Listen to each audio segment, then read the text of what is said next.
नमस्कार, जय Hind. All exam guide गुरु का यूट्यूब चैनल आप सभी देख रहे हैं। मेरा नाम है सुजीत पांडे। करते हैं वीडियो को स्टार्ट। यदि वीडियो लंबा रहेगा तो उसको पार्ट वाइज बना देंगे, ठीक है। तो चलिए पहला क्वेश्चन देखिए। पेंडुलम या लोलक को चंद्रमा पर ले जाने पर उसकी समयावधि में क्या फर्क पड़ेगा। तो पेंडुलम या लोलक को चंद्रमा पर ले जाएंगे तो समयावधि बढ़ जाएगी। ऑप्शन नंबर सी, समयावधि उसकी बढ़ जाएगी। निम्नलिखित में से कौन सा एक हार्मोन है। तो यहां पर आपको जो ऑप्शन दिए गए हैं इसमें से इंसुलिन आपका एक हार्मोन है। ऑप्शन नंबर सी, इंसुलिन जो है यह हार्मोन की कैटेगरी में आता है। कुष्ठ रोग के जीवाणु की खोज किसने की। तो यहां पर आपको जो ऑप्शन दिए गए हैं उसमें से कुष्ठ रोग के जीवाणु की खोज हेनसेन ने की है। Option number C, Hensen right answer हो जाएगा। रेफ्रिजरेटर में ताप का नियंत्रण इनमें से कौन करता है। स्टार लगा लो, बहुत इंपॉर्टेंट क्वेश्चन है। तो रेफ्रिजरेटर में ताप का जो नियंत्रण करता है वो आपका थर्मोस्टेट करता है। ऑप्शन नंबर सी, थर्मोस्टेट ये ताप का नियंत्रण करता है रेफ्रिजरेटर में। राष्ट्रीय ग्रामीण रोजगार योजना किस योजना काल में प्रारंभ हुई थी। तो राष्ट्रीय ग्रामीण रोजगार योजना छठी योजना में स्टार्ट हुई थी। ऑप्शन नंबर ए, छठी योजना राइट आंसर है। दूध से क्रीम कौन से बल के कारण अलग होता है। तो दूध से जो क्रीम निकालने का तरीका है वो होता है आपका centrifugal force. Option number C, centrifugal force प्रश्न के लिए बिल्कुल सही आंसर हो जाएगा। हिंदी में क्या बोलेंगे कमेंट करके बताओ इसको। क्वार्ट्ज किससे बनता है। तो आपका जो क्वार्ट्ज है ये आपका बनता है कैल्शियम सिलिकेट से। Option number B, calcium silicate से क्वार्ट्ज बनता है। ओजोन गैस का रंग इनमें से कैसा होता है। तो ओजोन गैस का जो रंग है ये आपका हल्का नीला रहता है। ऑप्शन नंबर बी यहां पर सही आंसर हो जाएगा। ओजोन गैस का रंग हल्का नीला रहता है। दुग्ध में कौन सा तत्व कम मात्रा में होता है। तो दूध के अंदर कम मात्रा में पूछा गया है। यहां पर आपको जो ऑप्शन दिए गए हैं, कोबाल्ट कम मात्रा में होता है, बाकी कैल्शियम, फास्फोरस, सोडियम होता है। कोबाल्ट कम मात्रा में पाया जाता है दूध में या दुग्ध में। विटीकल्चर इनमें से किससे संबंधित है। विटीकल्चर का संबंध यहां पर आपको जो ऑप्शन दिए गए हैं उसमें से किससे है। तो राइट आंसर हो जाएगा अंगूर की खेती से। ऑप्शन नंबर सी, विटीकल्चर का संबंध है। ऑप्शन नंबर सी यहां पर राइट आंसर है। डच कहां के निवासी थे। इनमें से जो डच थे वो कहां के निवासी थे। तो जो डच थे वो आपके राइट आंसर हो जाएगा हॉलैंड के निवासी थे। ऑप्शन नंबर ए, हॉलैंड प्रश्न के लिए बिल्कुल सही आंसर हो जाएगा। सर्वाधिक पशुधन किस राज्य में पाया जाता है। सबसे ज्यादा पशु या पशुधन ये आपके पाए जाते हैं उत्तर प्रदेश में। आपको कमेंट करके बताना है कि पशुओं का सबसे बड़ा मेला किस राज्य में लगता है। पशुओं का सबसे बड़ा मेला किस राज्य में, किस जिले में लगता है। आपको यदि इस प्रश्न का आंसर पता है तो ये क्वेश्चन कई बार एग्जाम में आया हुआ है, कमेंट करके बताइए। किस गैस की उपस्थिति के कारण वरुण ग्रह हरा रंग का दिखाई देता है। तो जो वरुण ग्रह है उसमें मीथेन गैस की उपस्थिति है, इसलिए वो हरे रंग का दिखाई देता है। Option number B, methane gas right answer हो जाएगा। 8वीं पंचवर्षीय योजना की रूपरेखा किसने तैयार की थी। तो 8वीं पंचवर्षीय योजना की जो रूपरेखा है ये प्रणब मुखर्जी ने तैयार की थी। ऑप्शन नंबर ए, प्रणब मुखर्जी राइट आंसर है। सोडियम जिंकेट का सूत्र इनमें से क्या है। तो सोडियम जिंकेट का सूत्र Na2ZnO2 है। Option number B, Na2ZnO2 right answer है। 2D 4D किससे संबंधित है। तो 2D 4D ये आपका खरपतवार नाशी से संबंधित है। यहां पर आपका ऑप्शन नंबर डी, खरपतवार नाशी प्रश्न के लिए राइट आंसर है। भारतीय संघ के अंतर्गत किसी राज्य को मिलाने का अधिकार किसको प्राप्त होता है। तो भारतीय संघ के अंतर्गत किसी भी राज्य को मिलाने का जो अधिकार है ये संसद को प्राप्त होता है। ऑप्शन नंबर डी, संसद प्रश्न के लिए बिल्कुल सही आंसर हो जाएगा।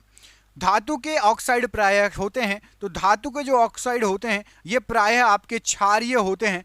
ऑप्शन नंबर बी, धातु के ऑक्साइड प्रायः क्षारीय होते हैं प्रश्न के लिए बिल्कुल सही आंसर हो जाएगा। पोर्टलैंड सीमेंट का आविष्कार किसने किया था। तो जो पोर्टलैंड सीमेंट है इसका आविष्कार जोसेफ आस्पडीन ने किया था। Option number C, Joseph Aspdin right answer हो जाएगा। विक्टोरिया जलप्रपात का संबंध किस नदी से है। तो विक्टोरिया जलप्रपात का संबंध जाम्बेजी नदी से है। ऑप्शन नंबर ए, जाम्बेजी नदी राइट आंसर हो जाएगा। एटीपी का निर्माण कहां होता है। तो जो एटीपी है इसका निर्माण आपका माइटोकॉन्ड्रिया में होता है। Option number D mitochondria ATP के लिए राइट आंसर हो जाएगा। दोस्तों आपके लिए हमने 10,000 जीके की क्वेश्चन की पीडीएफ तैयार की है। जो क्वेश्चन मैं आपको पढ़ा रहा हूं ऐसे पिछले 30 साल से पूछे गए 10,000 क्वेश्चन एक ही साथ एक पीडीएफ में मिल जाएंगे। मतलब आप उस पीडीएफ को लेके खरीद के परचेस करके आप अपने 10,000 क्वेश्चन कवर कर सकते हो जीके के और साइंस के। आप में से जो भी पढ़ने वाला स्टूडेंट है जिसको 2022 में जॉब चाहिए, ग्रुप डी या अदर एग्जाम की तैयारी कर रहा है, उस पीडीएफ को जो भी परचेस करना चाहता है नीचे दिए गए नंबर पर आप व्हाट्सअप करके या कॉल करके परचेस कर सकते हो। 300 रुपये की पीडीएफ है, लेकिन अभी ऑफर चल रहा है तो सिर्फ 99 रुपये में आपको मिलेगी। सिर्फ 99 रुपये में 10,000 जीके के क्वेश्चन मिलने वाले हैं ऑब्जेक्टिव टाइप। आप कोई किताब लेने जाओगे तो कम से कम 400-500 की किताब पड़ेगी आपको, लेकिन 99 रुपये में आपको 10,000 जीके के ऑब्जेक्टिव क्वेश्चन मिल रहे हैं। जिसको भी पीडीएफ चाहिए नीचे दिए गए नंबर पर कॉल या व्हाट्सअप कर लेना, आपके लिए नंबर देके रखा है नीचे। हमारे शरीर के किस अंग में एंटीबॉडी बनते हैं? तो हमारे शरीर के टॉन्सिल्स में एंटीबॉडी बनते हैं, ऑप्शन नंबर डी टॉन्सिल प्रश्न के लिए राइट आंसर हो जाएगा। यांत्रिक ऊर्जा से विद्युत ऊर्जा में परिवर्तित करने वाला यंत्र कौन सा है? तो यांत्रिक ऊर्जा से विद्युत ऊर्जा में डायनेमो परिवर्तित करता है, ऑप्शन नंबर सी डायनेमो प्रश्न के लिए राइट आंसर है। एक शाकाहारी को अपने शरीर के लिए आवश्यक फास्फोरस कहां से मिलता है? तो एक शाकाहारी मनुष्य को अपने शरीर के लिए आवश्यक जो फास्फोरस रहता है दूध से मिल जाता है, ऑप्शन नंबर ए दुग्ध से या दूध से राइट आंसर हो जाएगा। अम्ल वर्षा किसके कारण होती है? तो अम्ल वर्षा जो अम्लीय वर्षा होती है वो सल्फर के ऑक्साइड और नाइट्रोजन के ऑक्साइड दोनों के कारण होगी, ऑप्शन नंबर सी सल्फर के ऑक्साइड और नाइट्रोजन के ऑक्साइड दोनों के कारण अम्ल वर्षा होती है। कांच क्या है? तो कांच आपका अतिशीतित द्रव कहलाता है, ऑप्शन नंबर यहां पर सी अतिशीतित द्रव कहलाता है कांच। कौन सी ग्रंथि जो है इंसुलिन निस्तारण के लिए उत्तरदायी होती है? तो इंसुलिन निस्तारण के लिए राइट आंसर हो जाएगा यहाँ पे अग्नाशय ग्रंथि जो है उत्तरदायी होती है, option number D right answer है। मानव नेत्र में उपस्थित रेटिना में रंगों में विभेद के लिए उपस्थित होते हैं, तो रंगों में विभेद के लिए कोन्स होते हैं मानव नेत्र में, ऑप्शन नंबर ए कोन्स मानव नेत्र में पाए जाते हैं रंगों के विभेद के लिए। देश का प्रथम कृषि विश्वविद्यालय किस वर्ष स्थापित किया गया था? तो देश का सबसे पहला कृषि विश्वविद्यालय यह आपका 1960 में स्थापित किया गया था, option number C right answer है। राष्ट्रीय फिल्म अभिलेखागार कहाँ स्थित है? तो राष्ट्रीय फिल्म अभिलेखागार ये आपका पुणे में स्थित है, option number D Pune right answer हो जाएगा।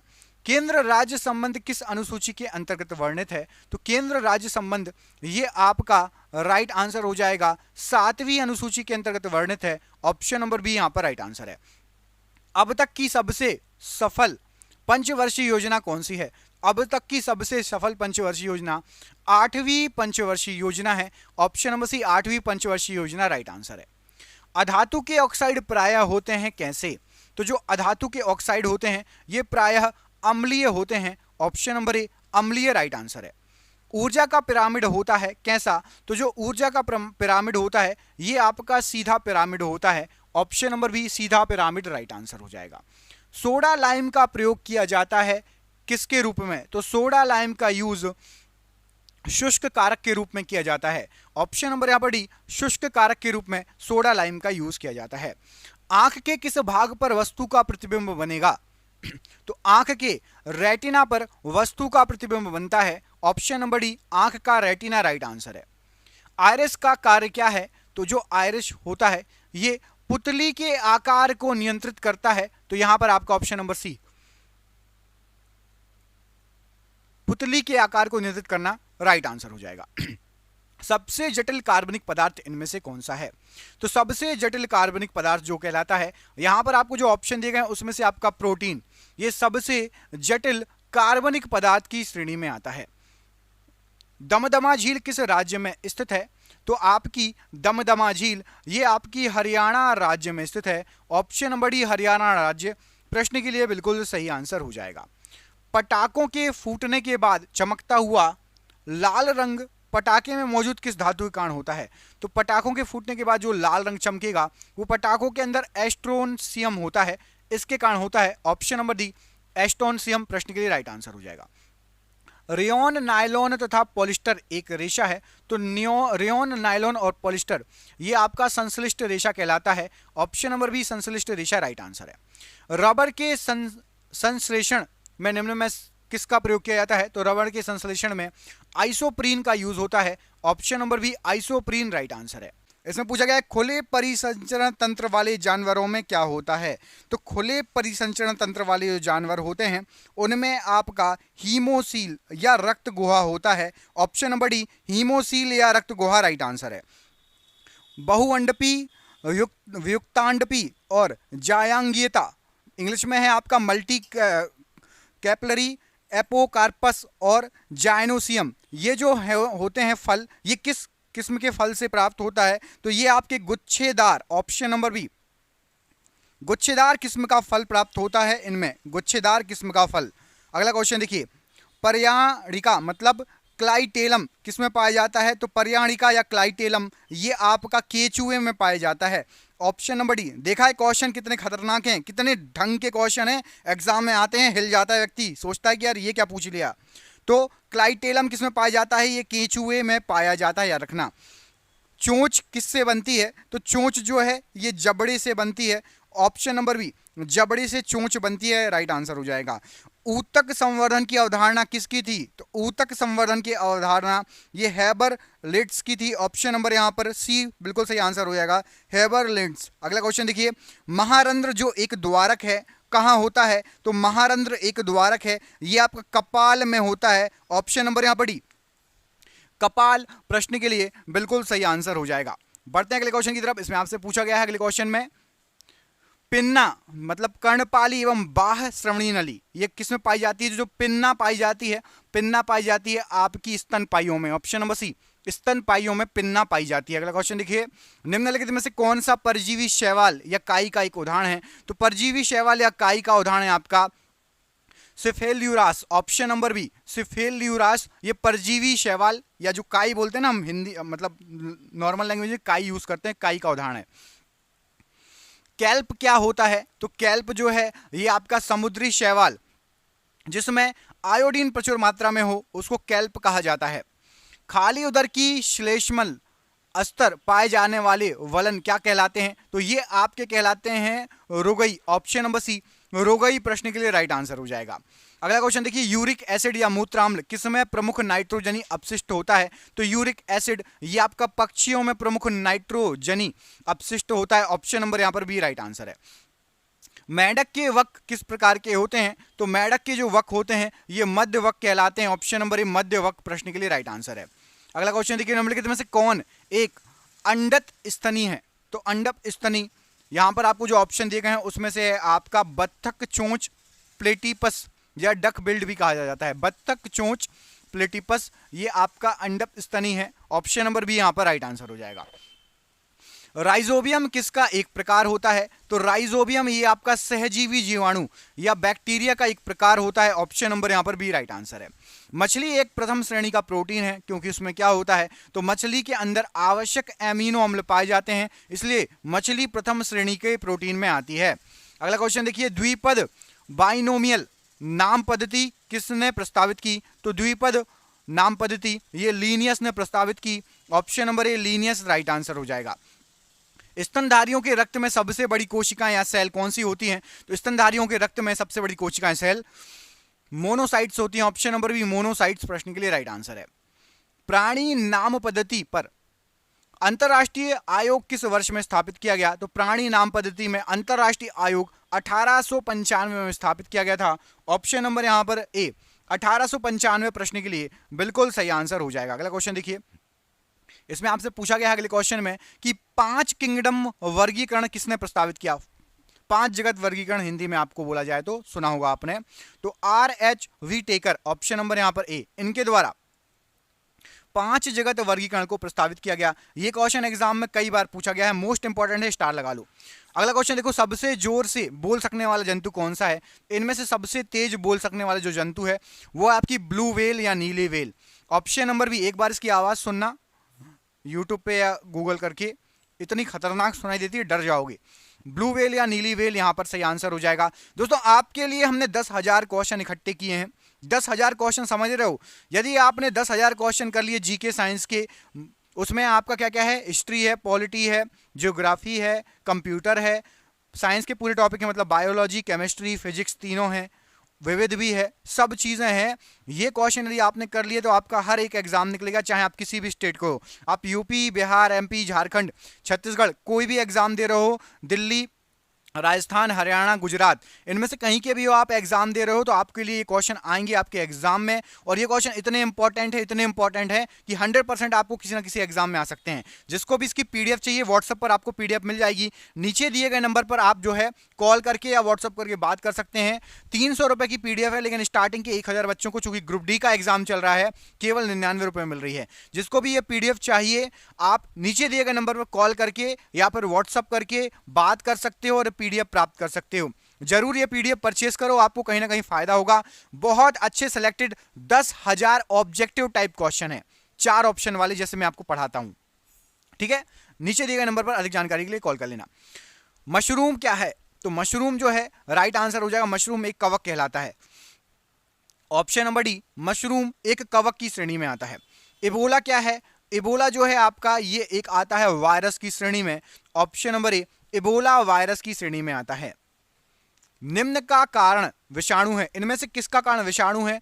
तो यहां पर आपको जो ऑप्शन दिए गए इसमें से रेबीज, ये आपका विषाणु कारण होता है। ऑप्शन नंबर सी, रेबीज प्रश्न के लिए बिल्कुल सही आंसर हो जाएगा। अगला क्वेश्चन देखिए, भारत में जंगली गधे या घोड़ाखुर जिसको बोलते हैं, निम्नलिखित में से कहां पर पाए जाते हैं मोस्टली? तो जंगली गधे कच्छ के रण में मिलते हैं भारत में। ऑप्शन नंबर यहां पर भी कच्छ का रण प्रश्न के लिए बिल्कुल सही आंसर हो जाएगा। अंगोरा ऊन किस पशु से प्राप्त किया जाता है? तो अंगोरा ऊन ये आपका खरगोश से प्राप्त होता है। ऑप्शन नंबर एक, खरगोश राइट आंसर है। मौस में जल का वहन किसके द्वारा होता है? तो मौस में जल का वहन पैरेनकाइमा के द्वारा होता है। Option number D. अच्छा, पौधों में जल का वहन किसके कारण होता है? कमेंट करके बताओ। ऑप्शन यही है, पौधों में जल का वहन इनमें से कौन करता है? कमेंट बॉक्स में कमेंट करके बताना इसका आंसर, कई बार एग्जाम में पूछा गया है।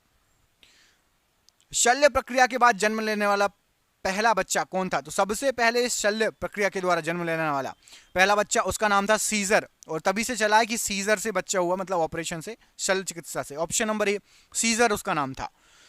उभयचर शब्द का अर्थ क्या है? तो उभयचर शब्द का अर्थ है आपका दो जीव। ऑप्शन नंबर सी, दो जीव, ये उभयचर शब्द का अर्थ होता है। फ्लोएम में सहचर कोशिकाएं किसमें पाई जाती हैं? तो फ्लोएम में सहचर कोशिकाएं आवृत्तवीजी में पाई जाती हैं। ऑप्शन नंबर डी, आवृत्तवीजी राइट आंसर है। खरगोश द्वारा पिछले अंगों से जमीन पर प्रहार करना किससे संबंधित व्यवहार है?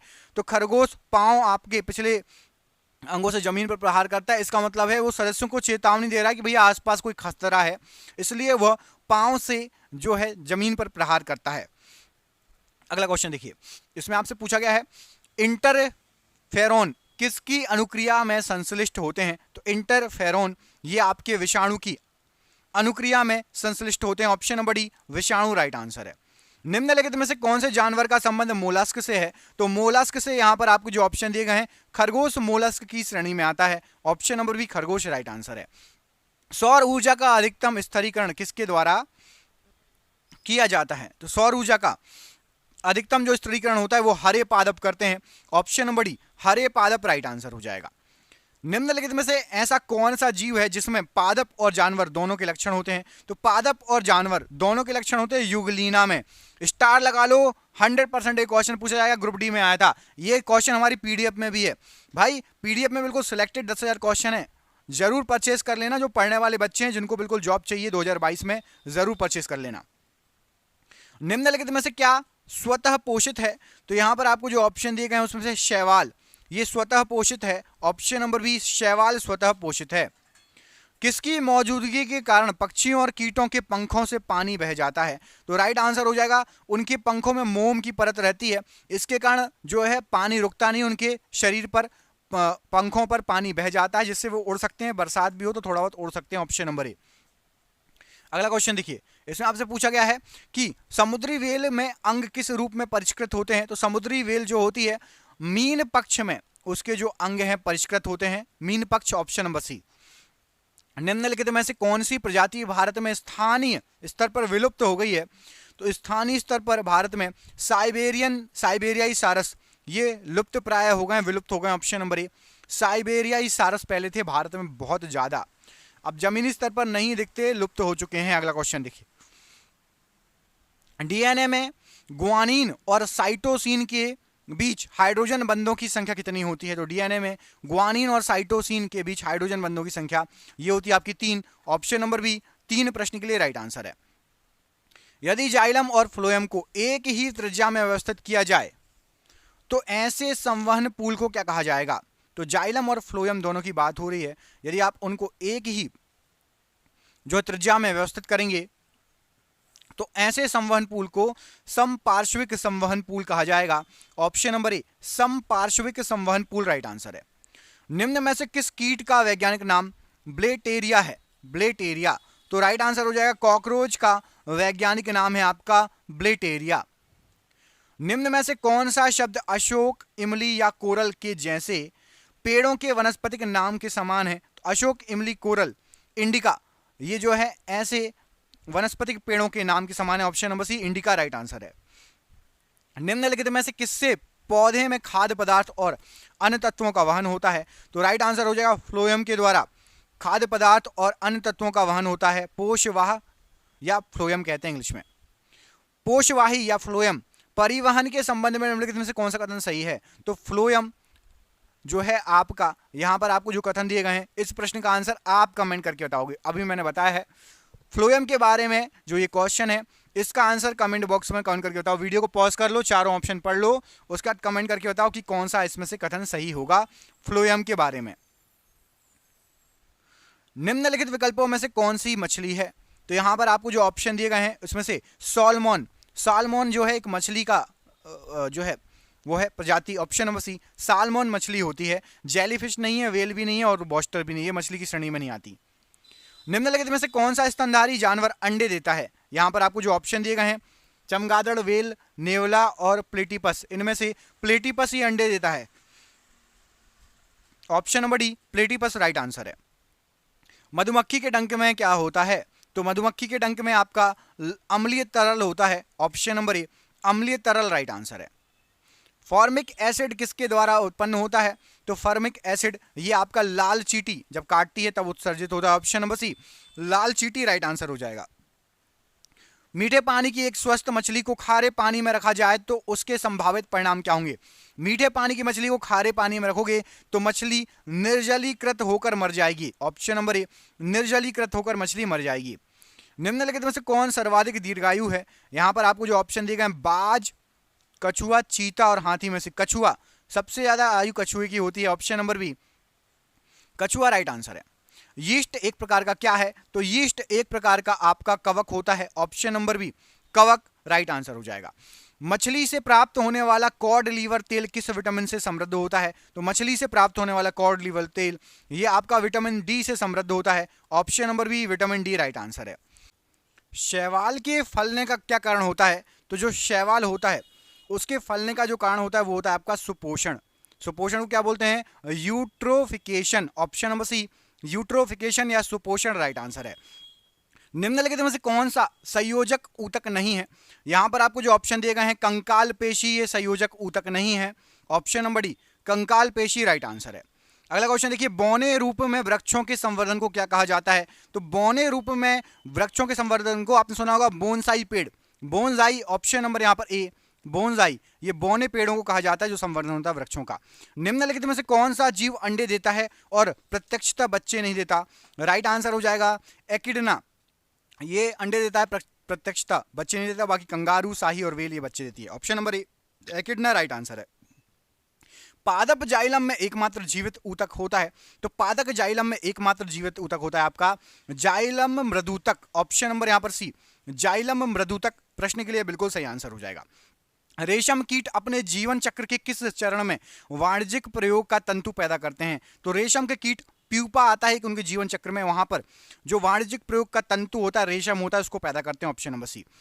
किसी स्टार फिश का चलन अंग कौन सा होता है? तो स्टार फिश का चलन अंग ये होता है आपका नालपद। ऑप्शन नंबर ए नालपद राइट आंसर हो जाएगा। कीटाहारी पादप निम्नलिखित में से किसके लिए कीटों को फंसाते हैं? तो कीटाहारी पादप वो उससे उनसे नाइट्रोजन प्राप्त करते हैं, कीटों को फंसाते हैं। आपने सुना होगा ना कुछ कुछ पेड़ कीड़ों को खा जाते हैं, मुंह खोलते हैं जैसे कीड़ा बैठता है वो बंद कर देते हैं अपना पूरा, है ना। Option number A nitrogen. Panthera pardus का वैज्ञानिक नाम है, तो पैंथेरा पार्डस ये चीते का वैज्ञानिक नाम है, ऑप्शन नंबर ए चीता प्रश्न के लिए बिल्कुल सही आंसर है। मैंगीफेरा इंडिका निम्न में से किसका नाम है वैज्ञानिक, तो राइट आंसर हो जाएगा ये आम का वैज्ञानिक नाम है, ऑप्शन नंबर बी आम राइट आंसर हो जाएगा। मैंजीफेरा इंडिका, सोलेनम ट्यूबरोसम मतलब आलू, मैंजीफेरा इंडिका मतलब आम बता ही चुका हूं, और पैंथेरा लियो मतलब शेर। इन शब्दों में जो इंडिका, ट्यूबरोसम और लियो जो लास्ट में नाम लिखा रहता है, ये किस श्रेष्ठ स्तर पर प्रतिनिधित्व करते हैं, तो ये करते हैं वर्गक, ऑप्शन नंबर ए ये सभी वर्गक हैं। इससे आपको पता चल जाता है कि ये किस जो है वर्ग के हैं, ऑप्शन नंबर ए यहां पर राइट आंसर है। डैश में पौधों का भौतिक रूप और बाहरी संरचना का अध्ययन किया जाता है, तो पौधों के भौतिक रूप और बाहरी संरचना का अध्ययन ये किया जाता है आपका phytomorphology, option number C phytomorphology, option number C right answer है। साइकन, स्पंजिला और आपका यूस्पंजिया किस संघ के उदाहरण हैं, तो ये सभी जो हैं आपके राइट आंसर हो जाएगा, ये पोरीफेरा संघ के उदाहरण हैं, ऑप्शन नंबर डी पोरीफेरा संघ राइट आंसर हो जाएगा। निम्नलिखित में से कौन सा शैवाल के 3 प्रमुख वर्गों में से नहीं है, तो यहां पर आपको जो ऑप्शन दिए गए हैं जिम्नोस्पर्म, ये आपका शैवाल के 3 जो प्रमुख वर्ग हैं उनमें से नहीं है, option number D right answer है। निम्नलिखित में से कौन सा सही नहीं है, कोई एक गलत है, मैं आपको सीधे गलत बता देता हूं, बाकी आप याद कर लेना, बाकी सही है। देखो, फियोफाइसी के सदस्यों को लाल शैवाल कहते हैं, ये गलत है आपका। फियोफाइसी के सदस्यों को लाल शैवाल नहीं कहते हैं, याद रखना, फियोफाइसी भूरा, रोडोफाइसी लाल और क्लोरोफाइसी हरा, ठीक है, क्लोरोफाइसी हरा, रोडोफाइसी लाल और फियोफाइसी भूरा शैवाल। डैश में उच्चतर वर्ग होने के कारण कुलों के समूह होते हैं जिनके कुल लक्षण एक समान होते हैं, तो गण या ऑर्डर में उच्चतर वर्ग होने के कारण कुलों के समूह होते हैं और कुल के लक्षण एक समान होते हैं, गण या ऑर्डर, ऑप्शन नंबर ए। दाल देने वाले पौधे को निम्नलिखित में से किस कुल या क्लास में रखा गया है, तो दाल देने वाले पौधे को लेग्यूमिनोसी कुल में रखा गया है, ऑप्शन नंबर सी लेग्यूमिनोसी कुल राइट आंसर है। एडम्सिया पेनिनट्यूला किस संघ के उदाहरण हैं, तो एडम्सिया और पेनिनट्यूला ये जो दोनों हैं ये आपकी सिलेंट्रेटा संघ के उदाहरण है, ऑप्शन नंबर ई सिलेंट्रेटा संघ राइट आंसर है। निम्नलिखित में से कौन मोनेरा समूह में आता है, तो मोनेरा समूह में आपका जीवाणु आता है, ऑप्शन नंबर सी जीवाणु ये मोनेरा समूह में आता है।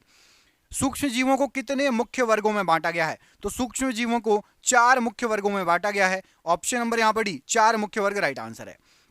निम्नलिखित में से कौन सा तत्व पौधों में पानी और कैल्शियम के अवशोषण को बढ़ाता है, तो पानी और कैल्शियम के अवशोषण को बोरोन बढ़ाएगा, option number B boron right answer है। पेनिसिलिन किससे निकाला जाता है, तो पेनिसिलिन ये फफूंदी से, ऑप्शन नंबर सी फफूंदी प्रश्न के लिए बिल्कुल सही आंसर हो जाएगा। निम्नलिखित में से कौन विस्तृत स्पेक्ट्रम प्रतिजैविक है, एंटीबायोटिक, राइट आंसर हो जाएगा एम्पिसिलिन, ये एक विस्तृत स्पेक्ट्रम एंटीबायोटिक है, option number C ampicillin right answer हो जाएगा। अगला क्वेश्चन देखिए, प्रकृति में खुले रहने पर निम्नलिखित में से कौन सी लकड़ी सबसे अधिक जल्दी खराब हो जाएगी, तो सबसे अधिक जल्दी रसदार लकड़ी यदि कोई रहेगी तो वो प्रकृति में रहने पर सबसे जल्दी खराब होगी, option number C right answer हो जाएगा।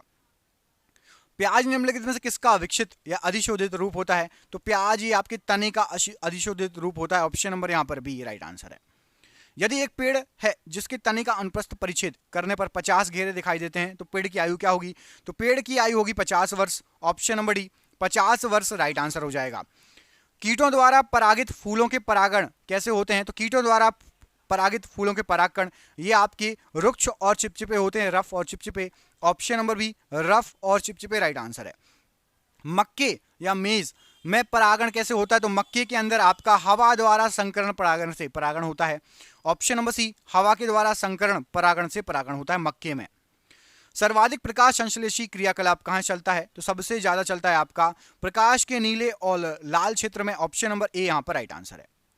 चाय पत्तियों के संसाधन में निम्नलिखित में से कौन सी क्रिया आवश्यक नहीं है, तो चाय पत्तियों के संसाधन में किण्वन की कोई जरूरत नहीं है, ऑप्शन नंबर सी, बाकी बेलन, शुष्कन और म्लानन ये चलता है। किण्वन नहीं चाहिए, चाय पत्तियां जो आप सुखाते हो प्रोसेस करते हो, चाय की पत्ती जो पीते हैं ना बन चाय, उसके लिए किण्वन जरूरी नहीं है।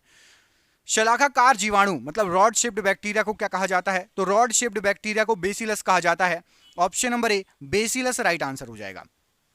स्वास्थ्यवर्धक औषधियों संपाकों के उत्पादन में व्यापक रूप से प्रयुक्त स्पाइरुलिना निम्नलिखित में से क्या होती है? तो स्पाइरुलिना ये आपकी बैक्टीरियम होती है। ऑप्शन नंबर डी बैक्टीरियम प्रश्न के लिए बिल्कुल सही आंसर हो जाएगा। विषाणु या वायरस में क्या होता है? तो विषाणु या वायरस में आपका न्यूक्लिक एसिड और आपका प्रोटीन होता है। Option number B nucleic acid protein right answer है।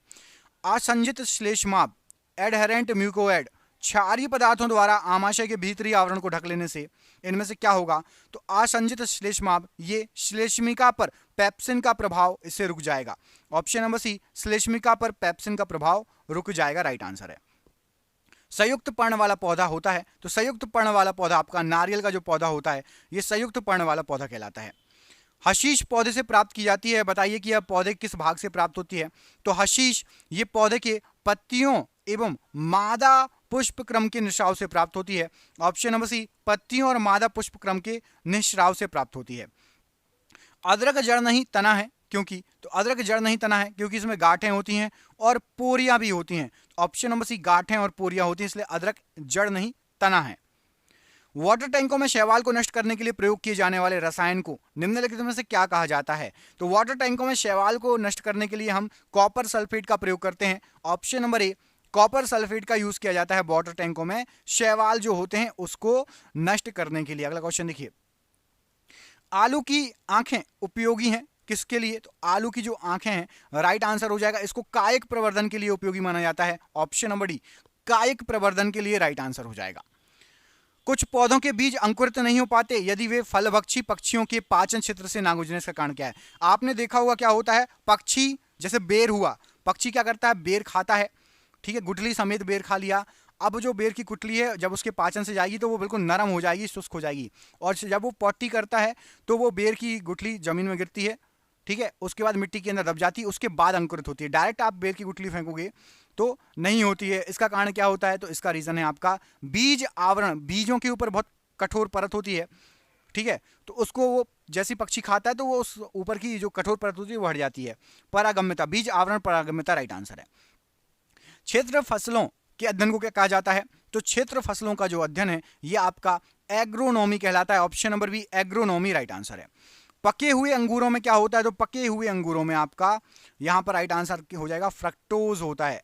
अक्टोज लिखा है, इसको अपडेट कर लो। तो ऑप्शन नंबर ए यहां पर आप फ्रक्टोज कर लो, राइट आंसर हो जाएगा, ठीक है, मैंने भी सही कर दिया। अगला क्वेश्चन देखिए, गन्ने में सुक्रोज की मात्रा कम हो जाती है कैसे? गन्ना मीठा कम लगता है, सुक्रोज की मात्रा कम हो जाएगी, इनमें से यदि क्या हो जाएगा? तो यदि पकने की अवधि के दौरान जब गन्ना पकता है उस समय यदि पाला पड़ जाए तो गन्ना जो है आपका उसमें सुक्रोज की मात्रा कम हो जाएगी और मीठा कम लगेगा, पकने की अवधि के दौरान यदि पाला पड़ जाए। और ये रहा आज का आपका आखिरी क्वेश्चन। इसका आंसर आप मुझे कमेंट करके बताएंगे कि निम्नलिखित में से पादप उत्पाद कौन सा नहीं है? कैफीन, पिपेरिन, दो ऑप्शन है, इनमें से कौन सा पादप उत्पाद नहीं है? इस प्रश्न का आंसर कमेंट बॉक्स में कमेंट करके आप मुझे बताएंगे। दोस्तों वीडियो अच्छा लगा हो तो प्लीज वीडियो को लाइक कीजिएगा। चैनल पर पहली बार आए हैं, 1 मिलियन की फैमिली हमारी, जुड़ जाइए आप भी, आपको कहीं ना कहीं फायदा होगा जीके, साइंस, करंट अफेयर्स पढ़ने के लिए। साथ ही साथ जिसको पीडीएफ परचेस करनी है नीचे दिए गए नंबर पर आप कॉल करके या व्हाट्सअप करके जानकारी प्राप्त कर सकते हैं। बहुत ही शानदार क्वेश्चन है, 10,000 क्वेश्चन एकत्रित किए गए हैं। पढ़ने वाले बच्चे जरूर ले लेना, जिसको 2022 में जॉब चाहिए जरूर इस पीडीएफ को परचेस करो, आपको कहीं ना कहीं फायदा होगा। आप सभी का बहुत बहुत धन्यवाद दोस्तों, आपका दिन शुभ हो, बहुत बहुत धन्यवाद।